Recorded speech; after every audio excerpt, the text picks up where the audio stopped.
ক্ষমতায় থাকা আর ক্ষমতা থেকে দূরে থাকা এক জিনিস। ক্ষমতা পেয়ে ডক্টর আসিফ নজরুল একটু বিপাকেই আছেন। তার পুরনো স্ট্যাটাসগুলো প্রতিদিনই ভাইরাল করছে নেটিজেনরা। পুরনো স্ট্যাটাসগুলোতেই কমেন্ট করলেই ভাইরাল হয়ে যাচ্ছে সেসব পোস্ট। সেখানেই উঠে এলো ক্ষমতা পেলে কি করতেন আসিফ নজরুল, এমন এক স্ট্যাটাস।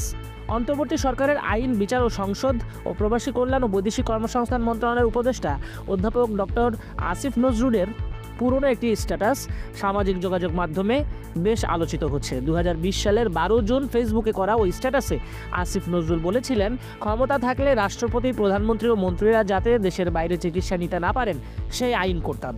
একই সঙ্গে লুটেরা, চোর এবং সন্ত্রাসীদের জীবন নরক বানিয়ে ফেলতাম।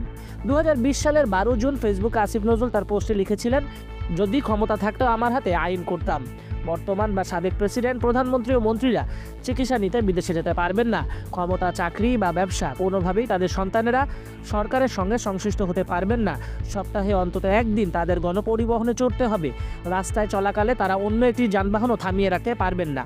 বিদেশ গমনের ক্ষেত্রে তারা অতি জরুরি ছাড়া কোনো সফর সঙ্গে নিতে পারবেন না। এ বিষয়ে সংসদকে জানাতে হবে। জনগণের টাকায় কোনো কিছু উদ্বোধন বা জনগণকে সাহায্য করার ক্ষেত্রে তাদের নিজেদের নাম ব্যবহার সম্পূর্ণ নিষিদ্ধ হবে। তাদেরকে মহামান্য ও মাননীয় বলা নিষিদ্ধ করতে হবে। তাদের ও তাদের পরিবারের দেশে বিদেশে সব সম্পত্তি, আয়ের বিবরণ জনগণকে জানাতে হবে। দুদকের একটি সম্পূর্ণ স্বাধীন ইউনিট শুধুমাত্র তাদের বিষয়ে নজর রাখবে। অন্যান্য ক্ষেত্রেও আরও বহু কিছু করতাম, যেমন যারা লুটেরা, চোর, সন্ত্রাসী তাদের জীবন নরক বানিয়ে ছাড়তাম।